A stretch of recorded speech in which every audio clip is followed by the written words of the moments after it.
If you're listening to this episode when it came out, April 4th, 2020, there's a good chance that you're listening at home or on a walk, but it's probably not while commuting to an office, as much of the world is practicing social distancing and working from home. Maybe this is a new experience brought upon quickly by the global lockdowns, or maybe it's something you've been doing for a while now. Either way, being effective while working remotely away from the office is an increasingly valuable skill that most of us in the tech industry have to quickly embrace. On this episode, I'll exchange stories about working from home with Jayson Phillips. He's been writing code and managing teams from his home office for years and has brought a ton of great tips to share with us all. This is Talk Python to Me, episode 258, recorded March 30th, 2020.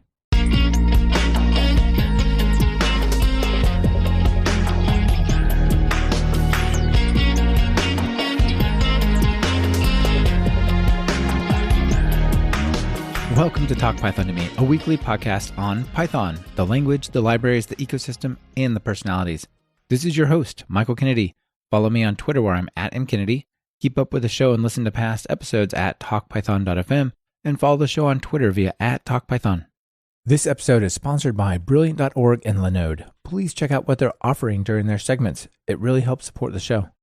Jayson, welcome to Talk Python to Me. I appreciate it, Michael. Glad to be here. Yeah, it's great to meet you. And man, what a cool topic. And wow, I think it's pretty timely. Remote work. You know, this has actually been kind of for many people, the holy grail of the tech space. But now it's becoming the requirement of all work, right? It's this promise we've all held and had, right, of how we can bring work integrated into our lives in a way. And we've been achieving for balance and, I would love to get a job from home. And although this is a real challenging environment for us to be within with this is also giving us a new way to figure out, well, one, I can work from home. And then two, I can also integrate work into my life in ways, because now that I have to do it under emergency, I'll know how to do it when, everything's back to quote unquote normal. Yeah, I've been thinking a lot about this.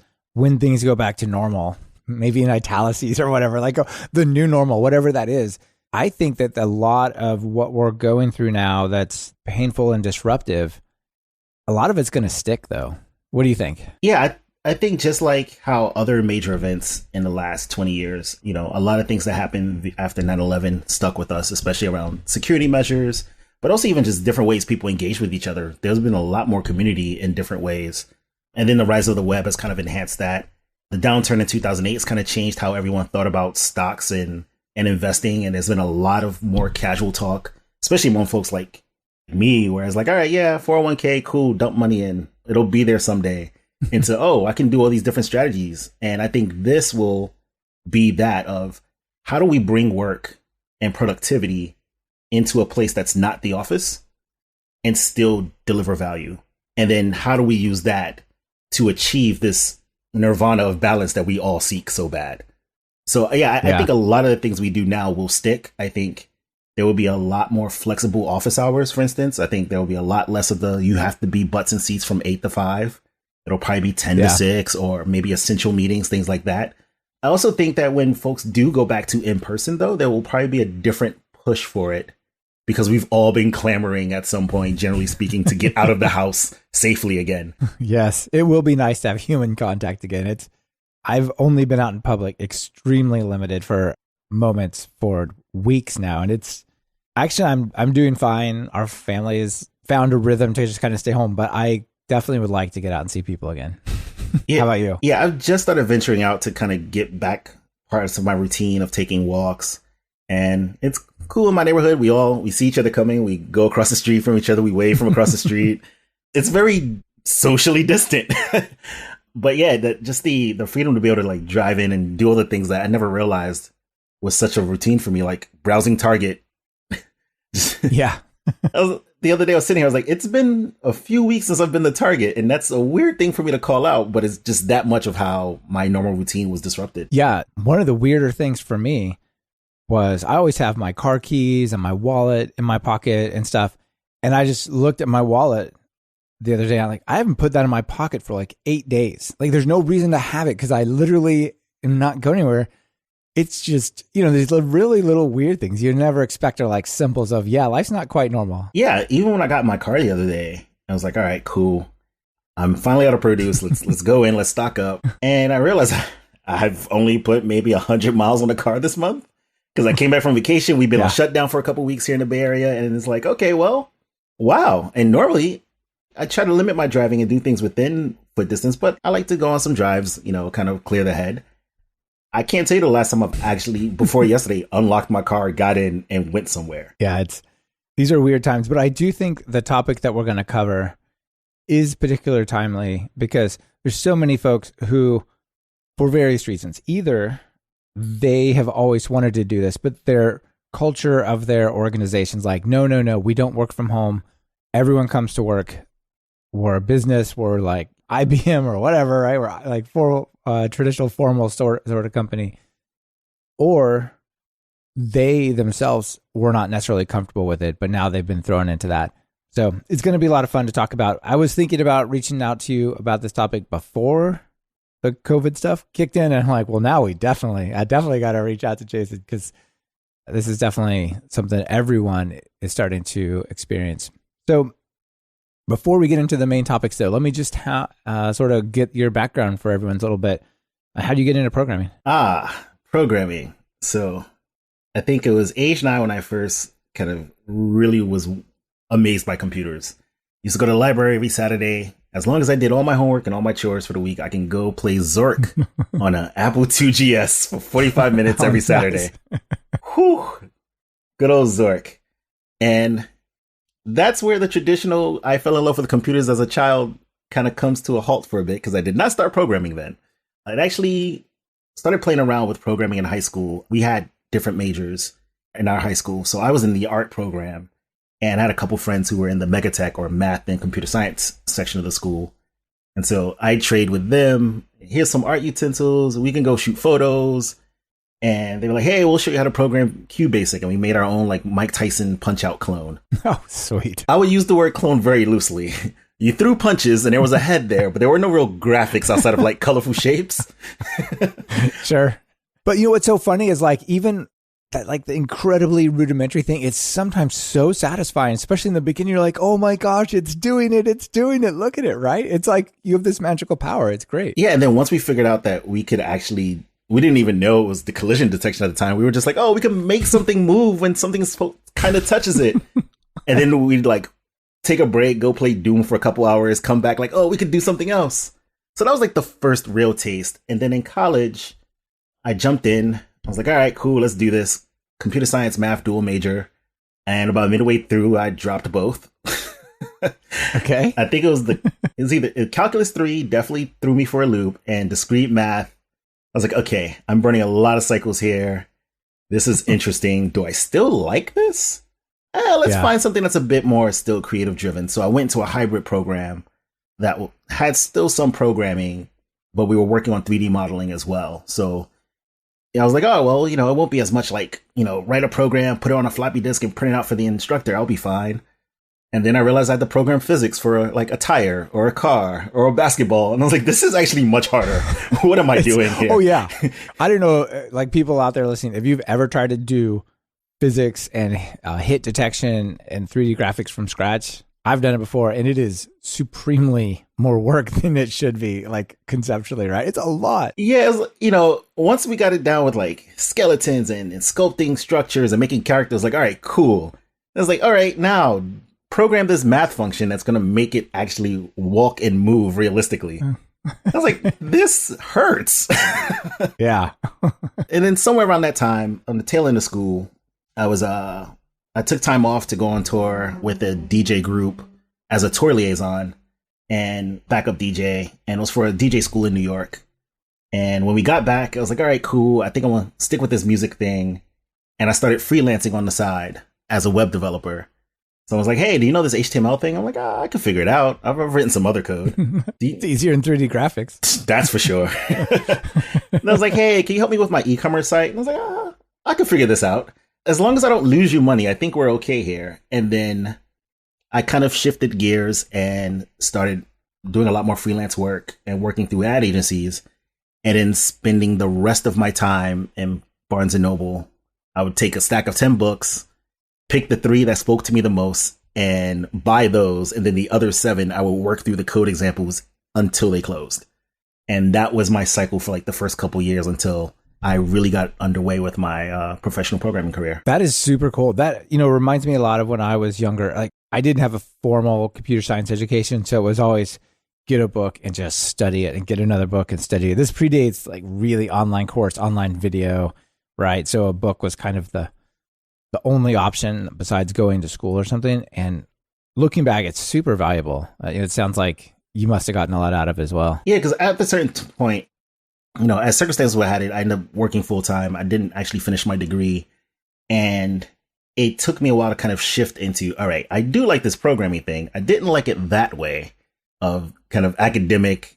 Let's write an IO class for the entire class today. It's like, all right, I don't want to go that low level. Yeah, let's implement quicksort from memory again, right? No. It was like, it was like, all right, or, let's start working on pathing algorithms, but we're not doing it for animation or we're not doing it for a game. We're just doing it to do it. And it's like, I need application here. And I think that's what a lot of the kind of book knowledge and freelancing really gave me was application and kind of creative output for all these technical things I was learning. And like you mentioned, online learning wasn't really there yet. I mean, at most we had WebMonkey. Yeah, because this is about 2003, 2004, 2005. Maybe W3 Schools was there. Yeah, there was Dynamic Drive for all your DHTML. Back when we used to call JavaScript DHTML. Yeah. Whew. Right on the cusp of the Web 2.0 with all of its gradients. But yeah. And there was also with getting books, there was a community aspect to it at times that when I look back on it, I didn't realize then. You walk into a Barnes and Noble or, when they were still around a lot more Borders, and you go to a certain book section, there were people of like mission who were looking for books you were looking for too. So I met a lot of folks who were kind of doing the same thing I was. Like, hey, I've just got to figure out this Flash thing so I can go get this interactive job and do ActionScript all day. And so it also built up a little programming network. Yeah. Yeah. This predates meetup.com and all that stuff, right? Oh, man. Meetup. When Meetup first launched, I was like, all right, this is what we've been looking for. It's here. It's here. It's maybe on pause again, but it's still here. Yeah. Super cool. So what are you doing day to day? So these days I'm a director of engineering for bootcamp academic systems at 2U. So my team in particular focuses on building platforms for students to take online education classes through continuing education schools, as well as the student support and instructor platforms for anything from delivering homework and assignments to actually managing the life cycle of a student from onboarding through graduation. Yeah. It's not going to be the same because there's a lot of people who originally thought, no, there's no way we can do this remote or online or async or whatever. And now everyone's doing it because it's that or nothing. So let's figure this out, right? It's really going to come down to, we're seeing the successes of other platforms in this space as well. Folks doing all types of meetups on things like Instagram Live or Twitter with Periscope or Facebook Live right now. And, even some people, even Twitch. Yeah. Twitch has been a real big kind of push, especially as it went beyond gaming. And folks doing like tutorials online, like, hey, watch me do Photoshop, or, hey, let's walk through what it takes to build. There's someone who was writing Python services and connecting to that via protobus with Golang, and was like walking through folks through that project over a period of weeks.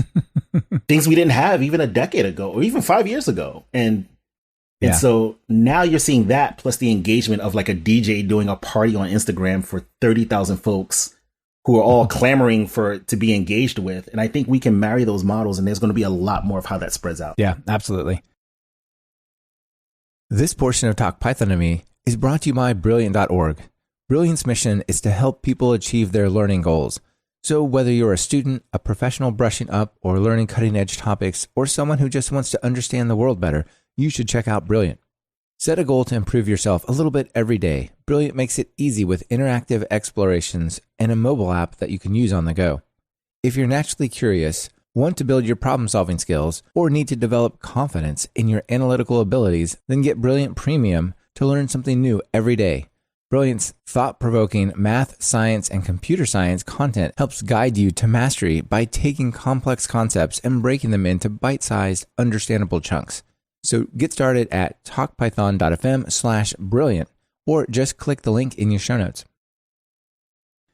You and I both have been doing remote work for quite some time. Let's get started. Like, how did you get into remote work? Are you currently in kind of a distributed team, or do you do it part-time, or what's the story? Yeah, so what's your experience with it? We're fully distributed. It kind of started out when I was freelancing and consulting and would do projects off and on. And then for a period of time, I only consulted and I was as remote as I possibly could be. I didn't want to be in the office with folks and say, well, if I'm going to be in the office, I might as well just sign and get some benefits with it. But I want to be at home, manage my projects and kind of work from there. And that first period of doing it, I would say roughly around 10 years ago, wasn't that successful. I had a hard time of understanding kind of how to balance the work, how to balance my own self-discipline. And with my current role, we started out remote. It's been distributed. And from day one, everyone on the team has been somewhere between. We had QA folks in Hawaii. We had our senior leadership in New York. My direct boss was and still is in North Carolina. And we've just been fully distributed. And so from there, I kind of got a first taste ground up of what is it like to be in a situation where everyone's already kind of figure out their culture, in particular around how do we engage remotely. I think that was something that I struggled with personally when I was consulting and trying to stay remote, is I didn't really have a frame of reference for how to do that successfully because I'd always worked in an office. Sure. Well, that is very challenging. And I want to talk about schedules and workspace and all that because, boy, that's important. But one of the hardest situations for remote is where it's 80% the company is in person. And then there's that group of people, potentially you included, who work either part-time or maybe full-time remote. Because the company itself, it doesn't have the culture or the mechanisms to really make you feel part of it, right? Like there'll be a meeting and there'll be 10 people sitting around a table and they'll be saying, well, and then if you look at this and then that, and like, but there's no camera on it. I don't even know what you're talking, like they're just not, right? It's, you're sort of like on the side and they'll let you be there, right? So it sounds like this coming into a true distributed company made a big difference to you. Yeah, because even though the company did have offices in New York and in a couple other places, everyone was pretty much Zoom first or choose your conference tool of choice. So Skype, GoToMeeting, whatever. Right. Yeah. It was like, hey, you have a question? Cool. I can talk in 5 minutes. You want to just hop on a call real quick? And even, being in a physical office when folks are like, hey, I have a question. Cool. It's like, I'm going to stand over your desk right now until you answer. Or it's not as always as accommodating, or even like, hey, let's go in the office real quick, or hey, let's talk in 15. And so there was that big push from the beginning of, hey, any question we have, we can solve by hopping on Zoom in an instant. When it came to celebrations, we made an overly big deal over celebrating birthdays, anniversaries.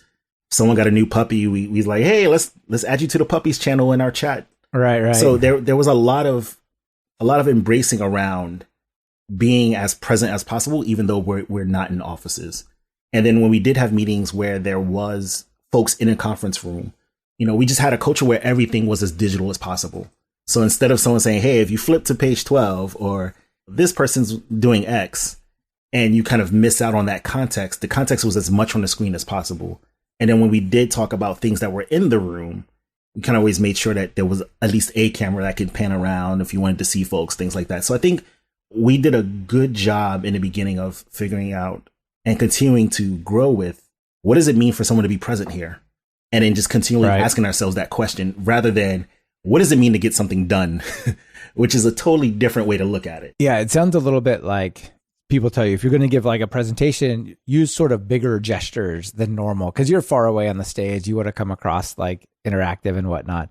And it feels to me like you're kind of doing that in we're going to appreciate all of the people on this team in a human way digitally, right? Like adding them to the puppies channel and doing these like extra special, making sure you celebrate anniversaries and whatnot. It's a little bit like in this medium, it has to be a little more expressive and like explicit. Does that sound right? Yeah. Yeah. You definitely have to make sure you kind of make sure you have the culture to meet people where they are and how they like to be engaged. That's also a big challenge, more so in a remote environment, is as you have to be explicit and deliberate about reaching out and being inclusive, you also have to meet people where they are. And in office, sometimes folks go along with office politics or the behavior they see modeled. So if everyone's eating lunch together, then, hey, I'll jump along and have lunch with you, things like that. But when you're online, or you're remote and you're not in that office setting, someone may not want to get that shout out on the chat because they're a little bit more introverted. Or someone may not want to be added to that channel because while they have a new puppy, they don't want to see other people's puppies, whatever their choice is, right? So there has to be a bit more intention and kind of deliberate motions behind engaging people, but also making it as personal as possible, even while you make it as universal. Yeah. And I really like what you said about the, hey, I've got this problem. Can you just help me real quick or in a few minutes with like Zoom or screen sharing or whatever? I found that when I worked on a company where we had, this is before I started my own company, before we was on a team and we were all trying to work on something that people would get stuck. It was super cool to be able to just say, give me 5 minutes and we'll fire up screen sharing. And 15 minutes later, you're back and running. It's like the whole team is basically available and present from, just a few minutes of click share screen, right? And it was really, really powerful. And I think even being in an office, maybe you get that, but maybe not. Maybe that person is in a meeting or they're I don't know. It oddly seems more accessible when it's just a matter of push a button to show you my screen. Yeah, there's also, I think, the tangible aspect of no one gives up control. In a pair programming aspect, for instance, unless you have a 2 keyboard setup, there's always one person who's driving and kind of in the passenger seat, but kind of directing the show. Yeah. And the person who's actually right. driving the vehicle, right? And when you're remote, whether it's programming or working on the deck, everyone still has full control while sharing what they're working on. So there is a little bit of, I still get to feel like I'm contributing more as well because I'm actually still active in that piece as well as you are, or as well as the rest of my team. Yeah, that's a really good point, especially if it's something like Google Docs or something where you can literally all type at the same time. It's a little harder with source code, but I guess with things like with VS Code Live Share and whatnot, we're kind of getting towards that realm. Yeah, Live Share is probably the closest we've gotten thus far. It's solid for a couple of things. I wouldn't say it's great for like a 30-person code jam, but for the odd, hey, I'm gonna send a teammate a link. It's definitely a lot further and closer to the dream than we've been in years. Yeah, that's pretty cool.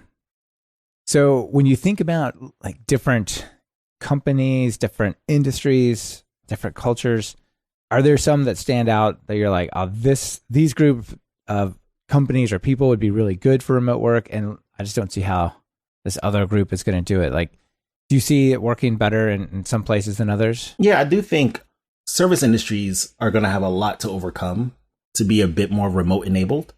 There's just a lot of logistics. You take a restaurant, for instance, even outside of the actual service staff and front of house and back of house, there's a lot of the staff that kind of still today relies on a bit more of a closer touch point to the actual restaurant, whether it's inventory or, closing books, just because of the nature of the relationships, I guess, that they've always had, or at least that of what I've seen. So I do wonder how some of the service industries are going to further adapt to this remote work model. Ones I think that are ripe for anything that requires like, I've got to touch these physical things to like take inventory or whatever, to build a car, you name right. it. It's going to be super challenging. But I suspect, like in the build a car example, a lot of the engineers that work on CAD, they could work remote, right? But the people who actually attach the bumper, maybe not so much. Yeah, and I think there may be, especially as robotics come more and more into the pipeline of and the assembly line of making a vehicle, that there is probably some control for how do we turn these still manual roles into ones that can be just as demanding but less physical, and also enable a person who has the tangible physical expertise to then run that remotely. Like, they don't have to be a programmer to be able to connect one part to the car, but do it in a remote aspect, for instance, at some point. So I think as we start to reimagine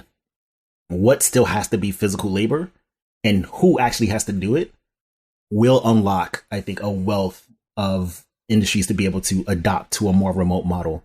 Ones I think that are ripe for it right now are like libraries. Okay. I think there's no reason these days that we can't adopt a more remote structure to libraries, still keep the physical locations as like the cultural centers and the learning centers that they are, but allowing our librarian and other book staff to really be able to like manage and curate entire collections, but also not have to do so from that location 5-6 days a week. They can then be, save some budget to be open during the peak hours when people really are engaging in person in those places, and then save all those off time hours to be still at work, but maybe not have to be in that physical location, and thus kind of running the expenses of running the library much higher. I can definitely see a place for more digital there. Like, it's still hard to go on my Kindle and check out a book at the library. They tell me it's possible, but at last 3 times I tried, it's like, well, I'm not sure it's still possible, right? It doesn't seem to want to work. But yeah, that's pretty cool. Obviously, the programming space, like, we've been living that world for a long time, right? We've already built up tools that, even when we were together, simulated that we were not, like source control and Slack and GitHub and whatnot, right? Like, it's kind of natural to just take that stuff with you, and it behaves the same. Yeah, it's and as we've adopted even more tools for decentralization, it's also opened up a lot more of that remote nature too. Because then it also allows for a lot more asynchronous work. So I can, you and I can work on something and I can be 8 hours away in the world, and we could still be able to have full copies of all our work that we need, rather than kind of the centralized models of before, where it's like, all right, well, everything's in Subversion, but someone's got a branch checked out, and that server is only running from that file. Right. Someone's only running that server from like 9 a.m. to 9 p.m. for some reason, or the VPN cuts off at like a certain time. Like, there was all these barriers that you're like, I might as well just be in the office, that we can kind of break away from now. And I think we can adopt those models in other places. And I think retail is probably going to be another one that's going to be hard, but there's going to be a mix of enabling folks to say, hey, I can work remote from XYZ time zone and still manage the production line, and I really don't have to be in the office. Like, I can just make sure I connect with my peers. I can see the swatches and samples. I can do everything I need to do, especially if you consider with AR now, and it's really starting to come to the point where we've all said it would be for years now, of like, hey, I can try this on foot. I can try this on person. I can see what this looks like as a digital swatch before we run it off to production.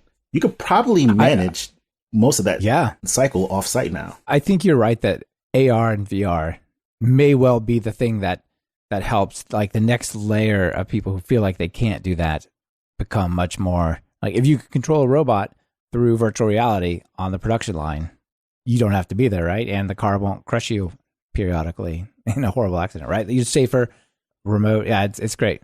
So when I think about remote work, it seems to me like one of the important things, and they all kind of blend together, is around having a routine and having a space that feels like work. I hear a lot of people complain that remote work means you're always working, or remote work means you're always accessible, or things like that. And that can be challenging. So maybe let's start with some physical spaces. Like, maybe describe what it is you do for setting up your space to feel like you're at work. Yeah. So I think for me, I always try to make sure I have a separate desk that is as space-wise, as far away from either my bed or my sofa as possible. When I lived in a 1-bedroom apartment, that was a bit harder in the living room, but it was still off enough that the only thing behind it was my washing machine and dryer. So that really meant it was the work and chore station, because it's like, either I'm here to do work or I'm here to wash clothes. But currently, I am fortunate to have 2 bedrooms. So my second bedroom is my main office area, and it also houses all my sneakers. Nice. Yeah, I should probably do something about all those sneakers. But I've kind of morphed this space into something where I can really just break away from the rest of the apartment and just get to work. So I've went to IKEA, got 2 tabletops, probably a combined $20, a couple of legs, and just made sure I could set up everything I needed for work. So I have my mic for conferences and recording. I have my big main screen. I have a second screen for some code. I have a station where my work machine goes on the bottom, my personal machine goes on the top. So it's also a bit easier for me to physically close the laptop for work and say work is over. And then when work is done, I just don't really come in here as much unless I'm working on a personal project or writing some code for something on the side. Then I just make sure to do all that here. So then that saves my sofa time to really being for relaxing and enjoying entertainment. Yeah. It saves my bedroom for really being just for all the little tech gadgets and electronics that I love buying. My bedroom only has a cable for charging my phone and a speaker. Nice. That's it. It's good to put it down and get away. I've got a similar setup here. So I'm lucky that I have a detached garage from my house, and above it, I've got this little area that we finished off. And so I get to actually leave my house, walk across the sidewalk, go up the stairs into this area. And this is like the work space, right? So I don't even have people, even though if they're home, they're generally not walking through. And it feels like I get to go to work here. And you can't see it that way. Everything is padded and it's like a studio, and I got my microphone. So I think it's really important to have a space that you can go to, because it's so easy for things to distract you and interrupt you, especially if you share a house with somebody. Kids happen to be running around, then it's like all sorts of chaos. So having that space, even if you don't have kids, just going to there to say, I'm at work. I'm doing work now. I'm not like on my computer and kind of watching YouTube and then I'm kind of fiddling with work. Like I'm at work and then I'm going to be not at work. That's awesome that you've kind of built in like a mini commute in that too. Was that deliberate for you to like say, I'm going to make sure I can get as much separation as possible? We bought this house about 10 years ago. And when I saw it, I'm like, oh yes, this was just like, this whole area was just like wood, no insulation, nothing. I'm like, somehow we're going to finish the space and this is going to be the office. And it has the little sidewalk I walk across. It's awesome. My commute now involves going across the sidewalk. Periodically, there'll be a squirrel that'll freak out and run by, but otherwise it's a very easy commute and it's really good. Yeah, that's awesome. I've been mimicking having a commute by making sure before I actually jump into my office to do work, I take a walk around the block. It's just nice. Enough to separate me from, because one of the first bad habits I had when I first started working remotely was I would literally roll over, cut on a meeting, keep my camera off, and take the meeting from bed. And then that became I would code from bed. And then that became I would have one-on-ones with the team I managed from bed. And then I realized I wasn't really setting myself up to be as effective, but also it meant that I never got away from work. And so then it was like, all right, I'm going to move into the office. And then for a while, before I came back to TU, I left briefly, went to a different spot, worked there for about 10 months, and I had to commute into San Francisco. And once I came back, I was like, man, I don't have a commute, but I actually miss going to get a coffee. I miss seeing folks at the bus stop. Being in the world, yeah. So I would actually walk to the express bus stop around the corner, meet a couple folks I used to all commute in with. And then when they got on the bus, I would walk back to my house, make a cup of coffee, and then start work. And I needed that for the first couple months to kind of get me back into this routine of separation between the rest of my house for living and then this space for work. This portion of Talk Python to Me is brought to you by Linode. Whether you're working on a personal project or managing your enterprise's infrastructure, Linode has the pricing, support, and scale that you need to take your project to the next level. With 11 data centers worldwide, including their newest data center in Sydney, Australia, enterprise-grade hardware, S3-compatible storage, and the next-generation network, Linode delivers the performance that you expect at a price that you don't. Get started on Linode today with a $20 credit, and you get access to native SSD storage, a 40-gigabit network, industry-leading processors, their revamped cloud manager at cloud.linode.com, root access to your server, along with their newest API and a Python CLI. Just visit talkpython.fm/Linode when creating a new Linode account, and you'll automatically get $20 credit for your next project. Oh, and one last thing. They're hiring. Go to linode.com/careers to find out more. Let them know that we sent you. People say you don't get much much exercise or motion when you work in an office, but it's even like worse if you work from home, right? If literally your commuters walk across the sidewalk, you don't get much exercise unless you make a point of just like getting out and walking or something, right? Yeah, and there's also an interesting thing where you don't realize how much physical motion you actually do have in an office, even though you can be pretty sedentary in an office life because you're walking from conference room to conference room. You walk over to insert name here's desk to figure out what's the latest update on this bug report. Like you walk together to lunch or something. Yeah. Right. Walk to the bathroom, walk to lunch, walk to have an interview. Everything you do you have to move somewhere. And when you're at home, you literally don't have to move. You can bring water to your office. You can bring snacks. If you wanted to, you could veg out for a good 12 hours straight and then realize you hadn't moved a single inch, right? And so it's rough. It takes a little bit of being deliberate to get those steps in when you're remote. Yeah. So I totally agree. What about time of day? I think probably if you work on a team like you are, it makes a lot of sense. Like we have a daily stand up or I'm going to have my one-on-ones or whatever. So obviously you're going to have to be there.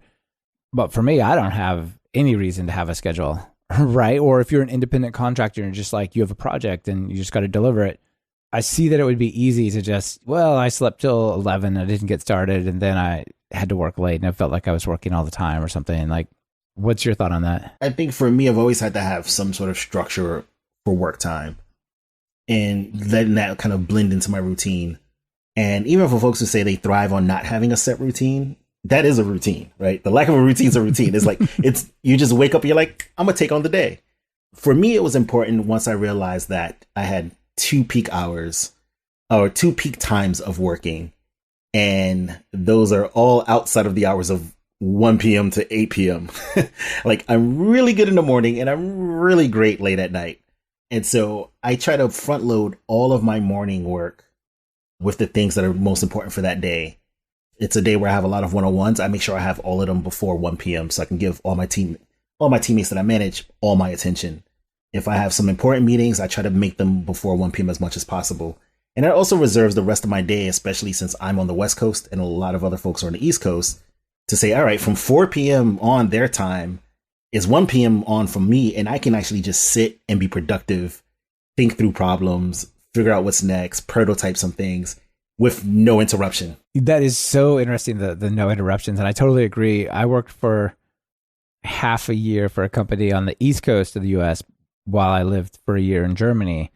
And that 8 o'clock in the morning until I don't know what time it was, mid-afternoon when those folks woke up, it was glorious. It was get all the stuff done. And then, I actually ended up having meetings after dinner because I had to be on that schedule a little bit. So I would take the morning, go for walks, go into the city and just chill out. And then around noon, I'd start working, have dinner with the family, and then go back for some meetings because some of them were on the West Coast of the U.S., which is like, they're just getting up at that time. Yeah, I think one of the great things I've really enjoyed about my team is that we create a social contract around the important hours. Some engineers on my team, they're great in the morning. Some others are like, look, dude, don't talk to me until I've had lunch and I've picked up the kids from school, and then we can get to work and we can have a meeting.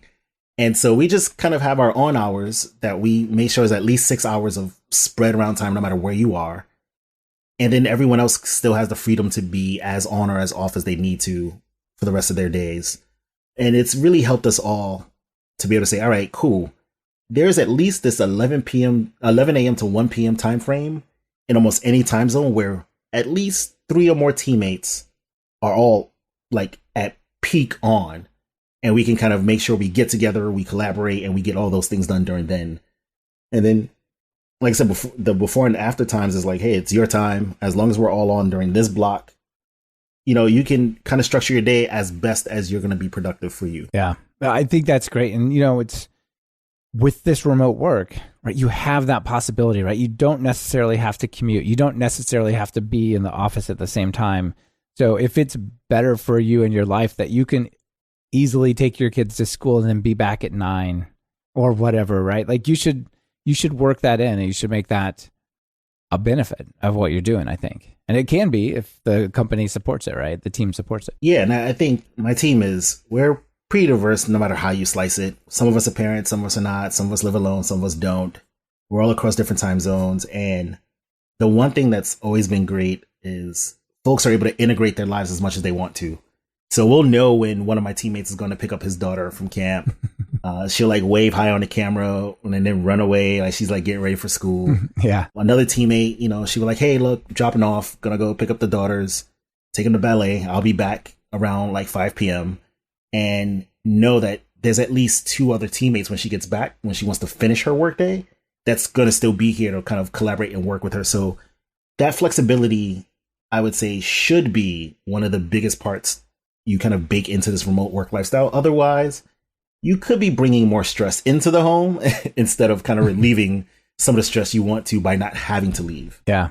Do you guys do anything for temporarily getting together in person for like team building stuff? Like when I worked for Development, or we were all over the globe, like Europe, all over the US, Canada, some some other places as well. And we would periodically have these retreats for a week where we'd meet up in the French Quarter or Toronto or Florida or something, or in London, and just spend a week together. And even though it was maybe 1 week a year, it really helped create a much better connection, when it came to that video call later, like a lot better. Yeah, we this year we're revamping how we do it to be a bit more regional, so we can have kind of regional meetups and then maybe one huge one as time and everything else allows. But in the past, we've done an annual meeting roughly every January where we'd all go to it's always been a different city in Florida every year. But it was a great time for like the admission staff to get to know the engineering team and say, oh, so you're the folks who are like building this, education software. Thanks. Right. Because they're never going to meet on screen sharing with you. Like, why would they? Right. Right. And, a lot of our functions are interdependent, but don't directly have connection or contact points as much.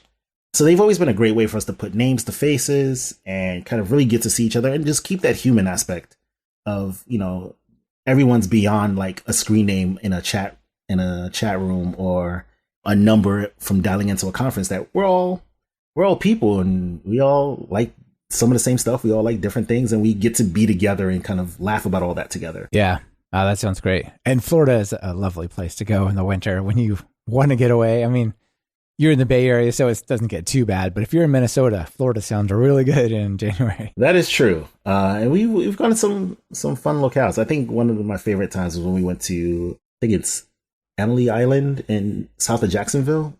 Is it Jacksonville? Yeah. That was crazy fun. We were just on a resort. And I think that year we also had a go-kart scavenger hunt. Oh, it sounds awesome. And during the scavenger hunt was a bunch of like kind of wipeout style stations where you had to do some sort of physical activity to like get a clue to go to the next station. And at the end was a carnival on a golf course. So Wipeout being like that crazy show, I think from Japan, where you've got to run across like wet spinning things or something like that, right?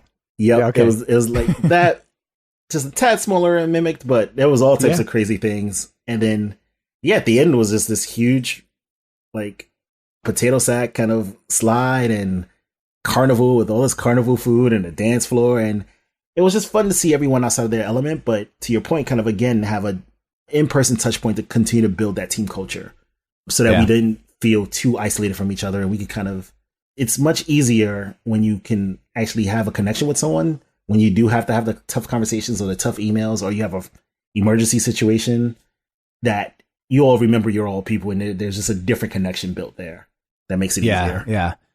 It's not just that frustrating thing where that person messed up the build or that person is always asking you to do something and you're busy and you don't, like, no, that was the person you were laughing with and you both fell off the wipeout thing. And so, yeah, sure, whatever, I'll help them, right? It's like really it makes a big difference. At least it did for me. Yeah, it definitely did for me. And especially with the admission staff, just because we've always known that they're always on the front lines doing a lot of the work, working with our students.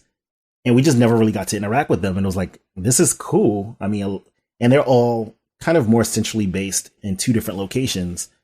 And so for anyone who's not near those offices, you just really didn't get to have touch points with them. So it was just great to interact with everyone. Definitely one thing that at any point going forward in my career, as I'm continuing to be in remote environments, got to have some sort of annual, at least, physical touch point for everyone to kind of get together. Yeah. It's interesting for me now that I'm doing my own company. Obviously, I'm working with authors and some other folks helping out with like transcripts or marketing or video editing or whatever. It's not the same where we would go and have like a retreat or something, but conferences like PyCon or other conferences, those were the places. And I'm really bummed that this year, like all the conferences are canceled. It's like my retreat, my geek holiday has been canceled basically. Yeah, this, the lack of a conference season this year is going to be particularly hard, I think, for a lot of programming subcultures and cultures, but then wider ones in general. Even though I'm not an iOS developer at any shape or form, I used to love being around the WWDC conference, just the excitement and the buzz of all the different engineers and getting a little hint at like what's coming down the pipeline for OS X so I can make sure my computer's okay. Yeah. Or, going to like things like Forward.js or PyCon, and you just get to the same thing we're talking about of getting to know folks in your work community is like that times a million because it's from everywhere.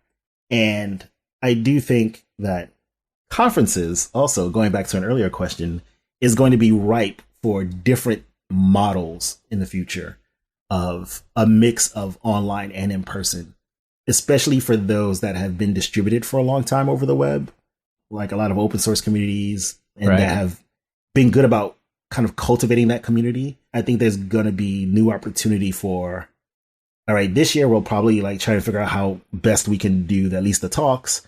But then next year, how do we fully enable a kind of interactive model that's not just hundreds of people on a classroom link? Right.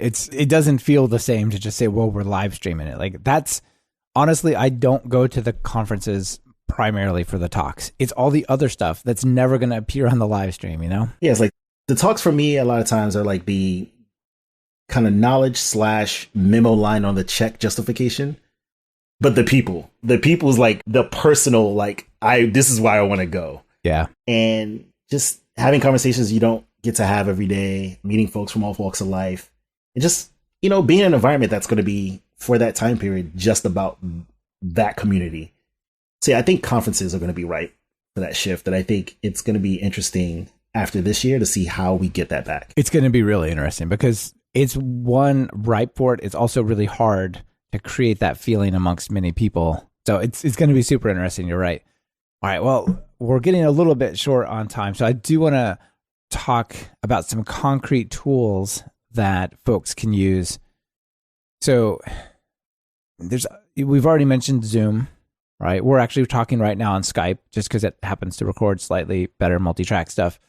But what are some of the tools that you guys find useful and that you're using day to day? I would say Slack or any sort of social chat form. We use Discord for like non-work stuff.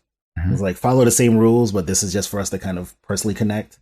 I do like Slack for a lot of the work stuff. It's made it super helpful to keep track of all sorts of different conversations, also be able to just reach out to someone.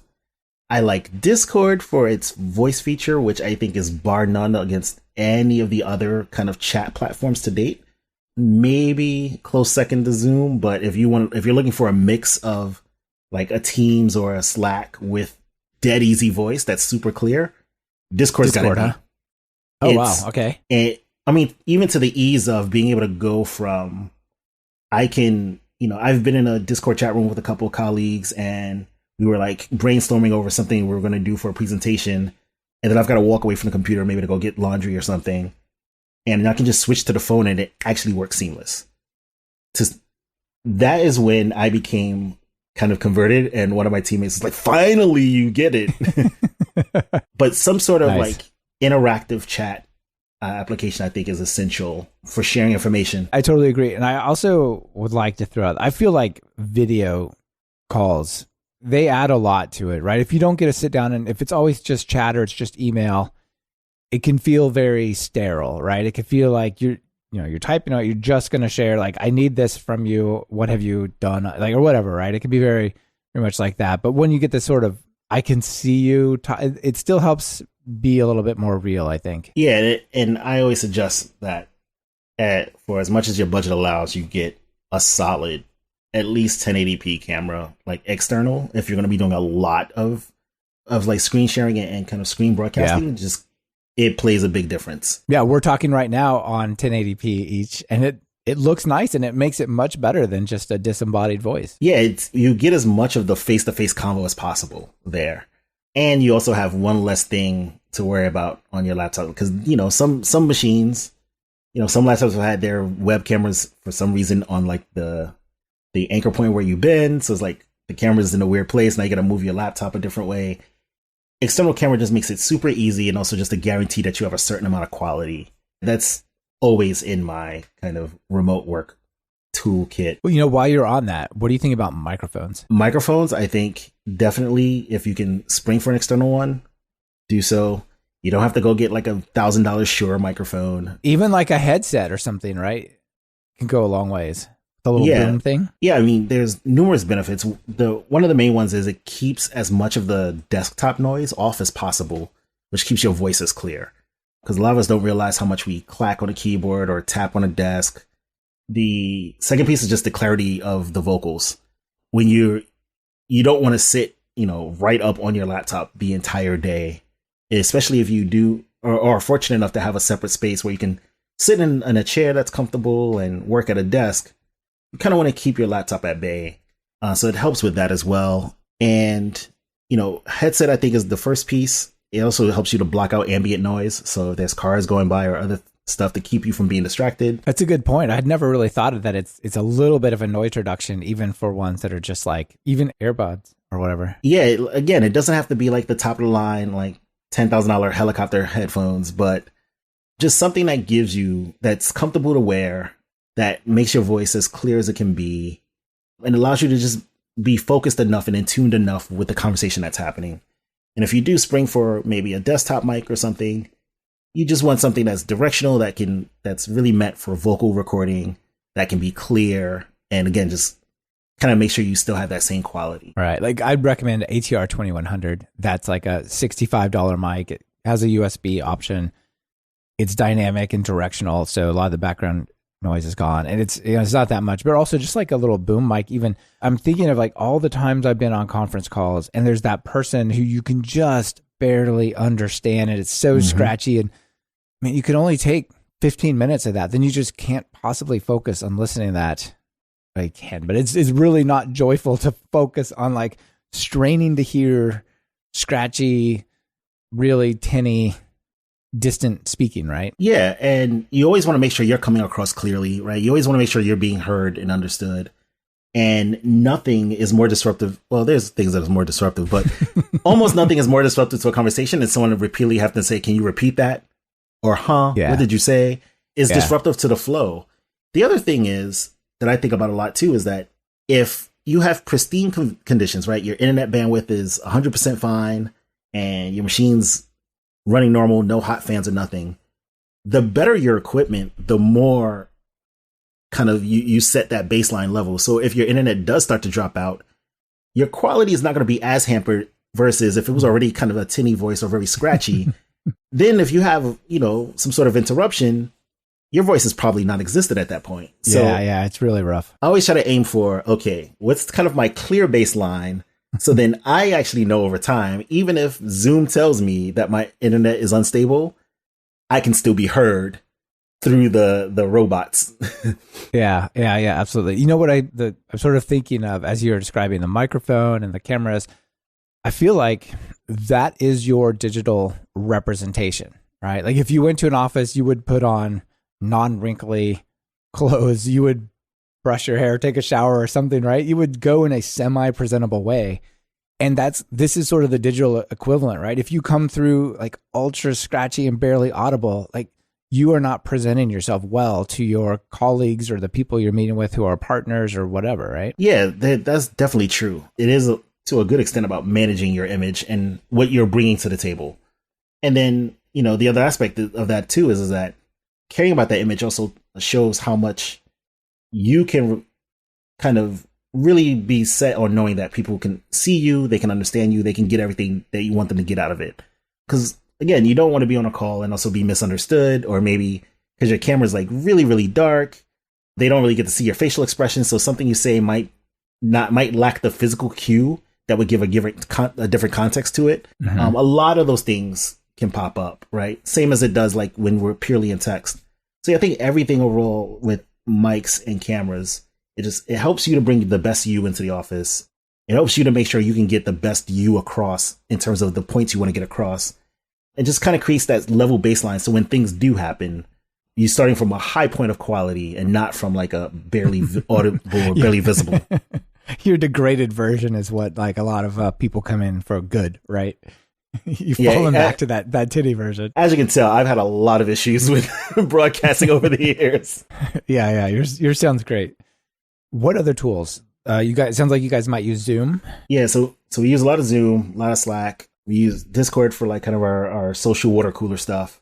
I think after that, for me, it comes down to personal. Well, one thing we have started using to great success is this tool, Clockwise, which I haven't heard of that. It attaches to your Google Calendar, and we're all on the Google corporate email, and so it'll look at different meetings and say, hey, this person's day is very fragmented and all of you are free from 1 to 2. How about I move that meeting to that point so that you all have a bit more of a longer, clearer block of just free time?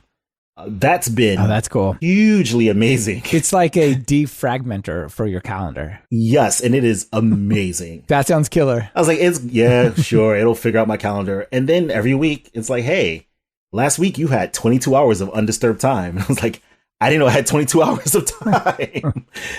Yeah, that's cool. It's definitely helped. And you definitely need some sort of strong calendaring approach. I don't know if it has to be any particular model, but you do have to have some sort of philosophy for yourself of like, what is your time and how do you manage it and how do you block it off on your calendar? When people know they can ping you, disturb you, right? Like for me, I have a reminder every Monday to block out all the times for the week that I should. And then I use Calendly to let people book times for me. But there's probably some better thing for an organization, right? Like this is for like external people wanting to book times with me. So it's not like we share like Office 365 calendars or whatever, right?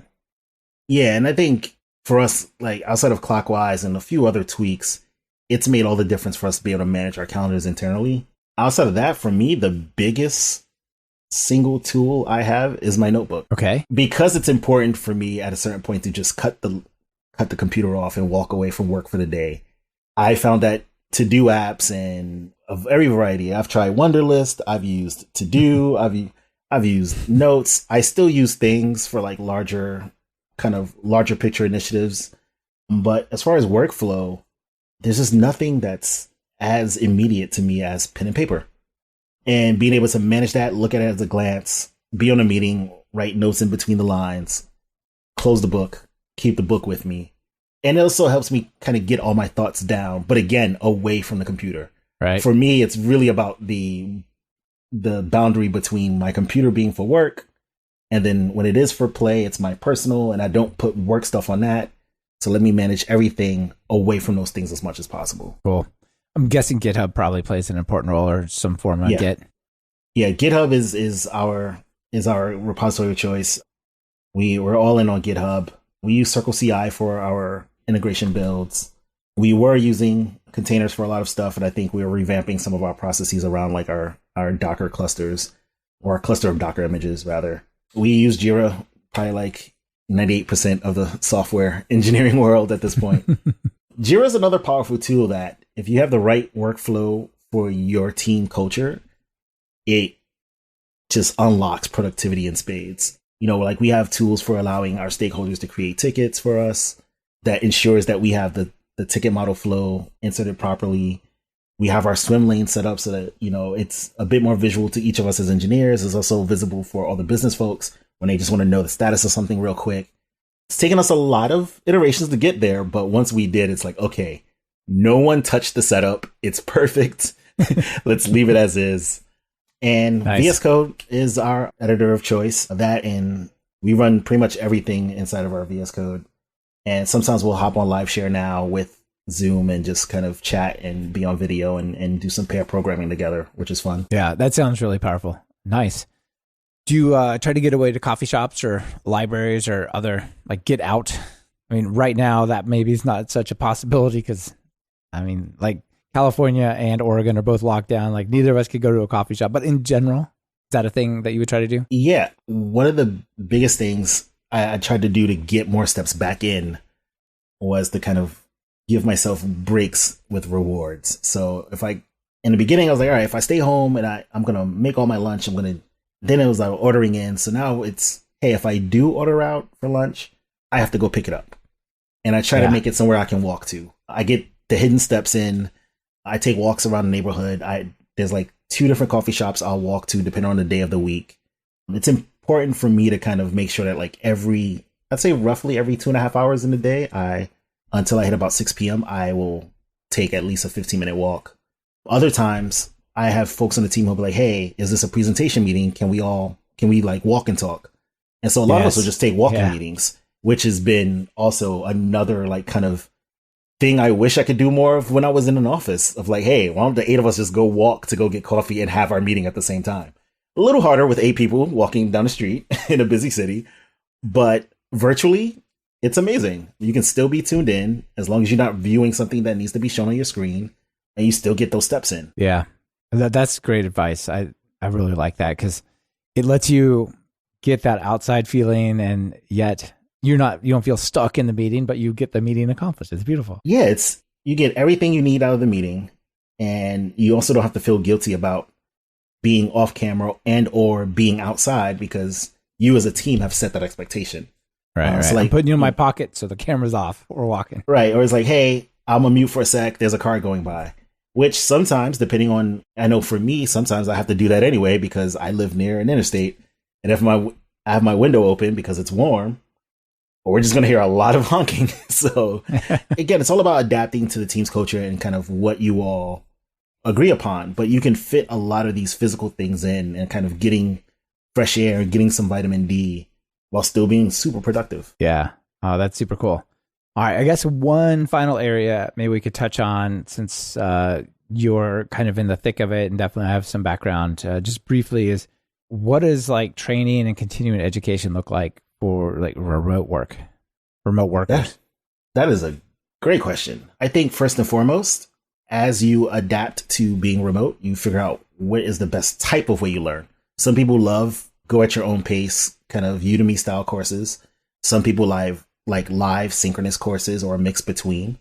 And I think once you find the model that works best for you, then you find the sources, right? These days, there's online boot camps, there's the Udemys of the world, there's the Coursera's, there's all these sources for free and or, for pay courses and coursework that you can adopt in. Getting ebooks works well. I think podcasts have been great. I actually miss the kind of Railscast style of podcasts. You can find a lot of it on YouTube or on Twitch, which are also great sources for different communities for learning in different realms. But I think the podcast style for some of the learning was great because you got the full video, it was episodic, and it was something that you could take with you to the gym or while doing something else that kind of gets you active. I really think that this online enabled learning, no matter which model you take, is going to be hugely beneficial for folks who are working remote.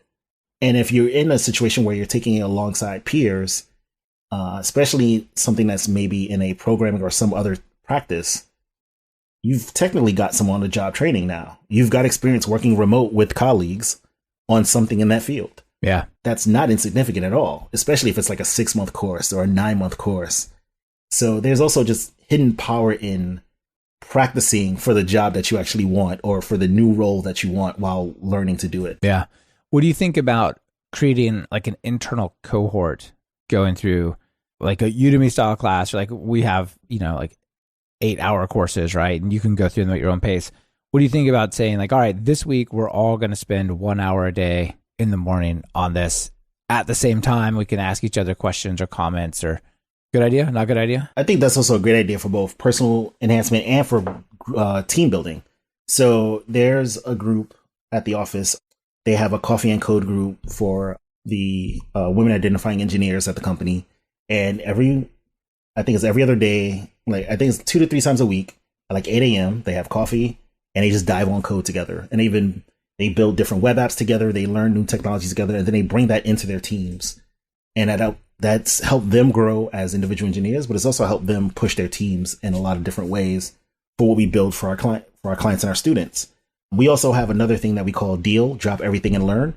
And the whole idea is that even if we're all learning something different, we're all taking the same hour at the same time to just drop everything and just enhance ourselves.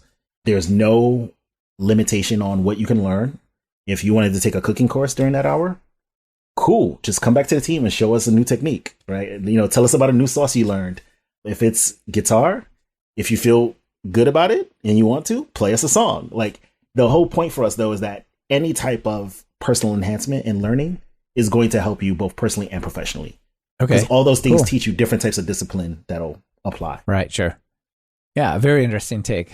All right. Well, I guess we're pretty much out of time, so we need to wrap this up, but it's been great to chat with you about it.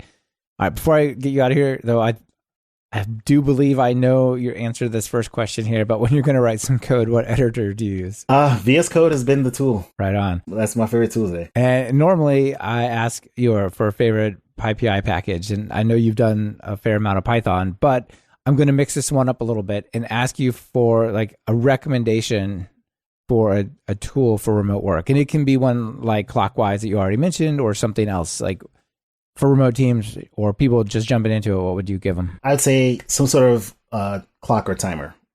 And whether you do Pomodoro or anything else, just making sure that you give yourself X amount of time of work and then X amount of time of play, rinse, repeat until your day's over. Nice. Great advice. Okay. Final call to action. People out there are getting into remote work, or maybe they're an organization trying to figure out how their team's going to make this transition under an emergency almost. What do you say to them? I say, first and foremost, remember that right now, nothing is normal. It's okay. Just hold on to that and know that that's true. And at the same time, know that you have what it takes to do whatever you've been doing in person, remotely, even from your home. Create your space, create what works for you best. Take the tips that Michael and I have shared and create your own tips from those, and ultimately create your own system. Awesome. Great advice. Jayson, really great to chat with you, and thanks for sharing your experience with everyone. Likewise, Michael. Appreciate it. You bet. Bye-bye. This has been another episode of Talk Python to Me. Our guest in this episode was Jayson Phillips, and it's been brought to you by Brilliant.org and Linode. Brilliant.org encourages you to level up your analytical skills and knowledge. Visit talkpython.fm/brilliant and get Brilliant Premium to learn something new every day. Start your next Python project on Linode's state-of-the-art cloud service. Just visit talkpython.fm/Linode, Linode. You'll automatically get a $20 credit when you create a new account. Want to level up your Python? If you're just getting started, try my Python Jumpstart by Building 10 Apps course. Or if you're looking for something more advanced, check out our new async course that digs into all the different types of async programming you can do in Python. And of course, if you're interested in more than one of these, be sure to check out our Everything Bundle. It's like a subscription that never expires. Be sure to subscribe to the show. Open your favorite podcatcher and search for Python. We should be right at the top. You can also find the iTunes feed at /iTunes, the Google Play feed at /Play, and the direct RSS feed at /RSS on talkpython.fm. This is your host, Michael Kennedy. Thanks so much for listening. I really appreciate it. Now get out there and write some Python code.